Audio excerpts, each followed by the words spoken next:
India, morning to good morning.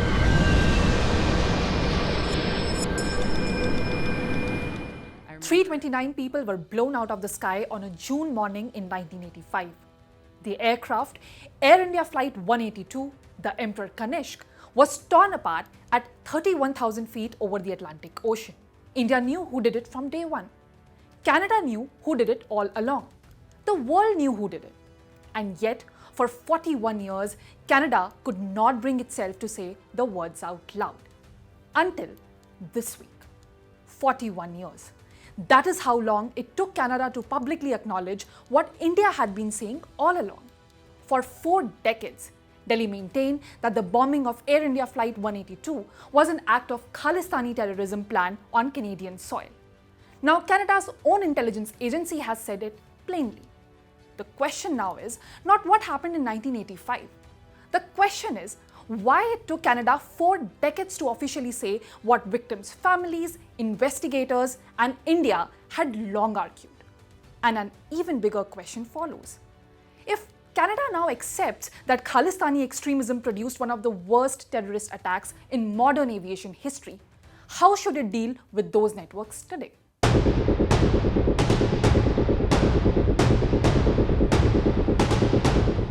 Canada's intelligence agency, the Canadian Security Intelligence Service, or the CSIS, posted a statement marking the anniversary of the Kanishka bombing.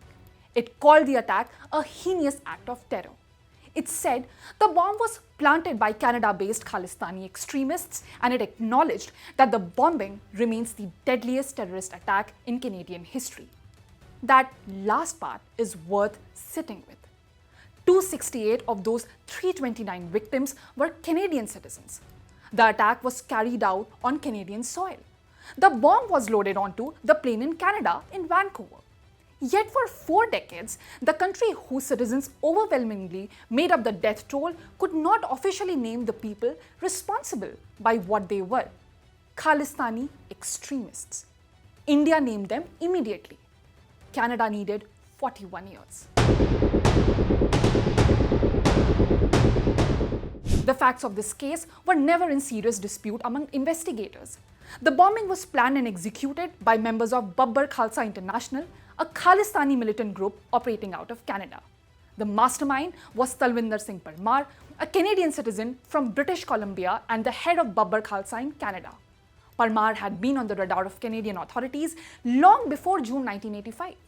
CSIS had placed him under surveillance 3 months before the bombing. Its own court affidavit described Babbar Khalsa as a Sikh terrorist group that had claimed responsibility for more than 40 assassinations. Investigators even heard a loud explosion in the woods near Vancouver. Parmar and an associate were believed to be testing the device. CSIS did nothing with that intelligence. India's Central Bureau of Investigation concluded all of this. India named Parmar as the prime accused. Yet in Canada, the case collapsed. A 2005 criminal trial ended in the acquittal of the 2 main accused, Ripudaman Singh Malik and Ajay Singh Bagri, due to insufficient evidence. Why was the evidence insufficient? Because CSIS had destroyed hundreds of hours of critical wiretap recordings of Parmar. The agency had been taping his phone for months. Then it erased the tapes. The recordings that could have secured convictions were gone. Only one man, Inderjeet Singh Rayat, who built the bomb, was ever convicted. Parmar was never tried. He was killed in 1992 by Punjab police when he returned to India. A 2010 public inquiry led by former Supreme Court Justice John Major concluded it was a cascading series of errors by Canadian authorities and blamed Canada's security arrangements at the time as wholly deficient.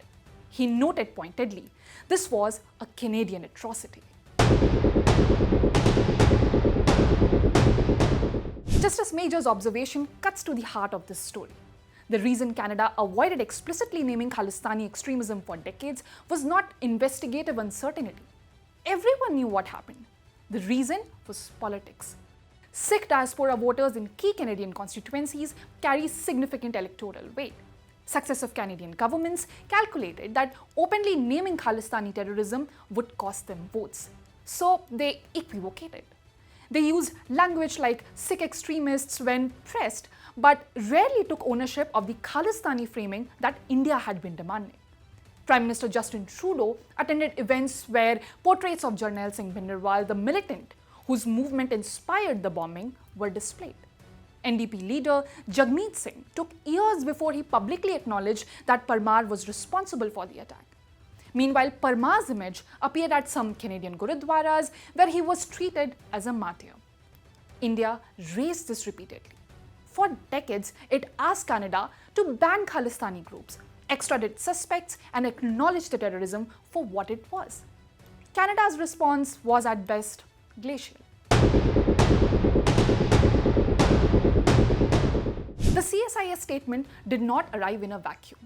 It comes during a period of deliberate diplomatic repair between India and Canada, a relationship that came close to complete rupture after former Prime Minister Justin Trudeau stood in the Canadian Parliament in September 2023 and publicly accused Indian intelligence of involvement in the assassination of Khalistani activist Hardeep Singh Nijjar on Canadian soil. India expelled 41 Canadian diplomats, Canada expelled Indian ones.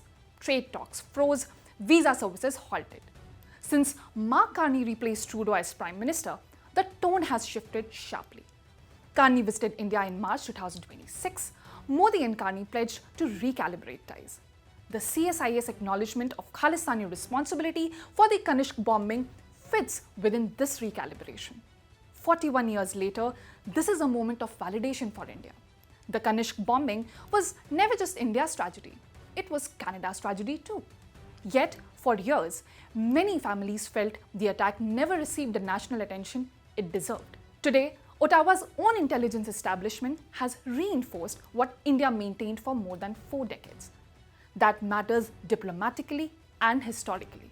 It is also key for future counterterrorism cooperation because acknowledging history honestly is essential before trust can be rebuilt.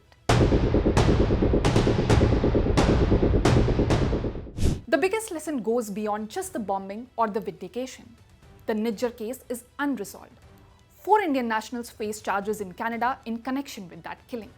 The fundamental tension between India's approach to dealing with Khalistani figures abroad and Canada's obligation to its own citizens on its own soil has not disappeared. It has simply been set aside in the interest of trade deals and geopolitical necessity. The Kanishka bombing was the world's deadliest act of aviation terrorism until September 11, 2001. 8 children died. 1 man was convicted. No one who planned it was ever brought to justice in a court of law. Canada spent 4 decades unable to officially say why. For 329 people and their families, the words are just very, very late. The victims deserved that truth decades ago. The challenge now is ensuring that history is never allowed to repeat itself, and also for Canada to show serious intent to curb anti-India sentiments to in form of Khalistani extremists to sow seeds of hate in its own backyard.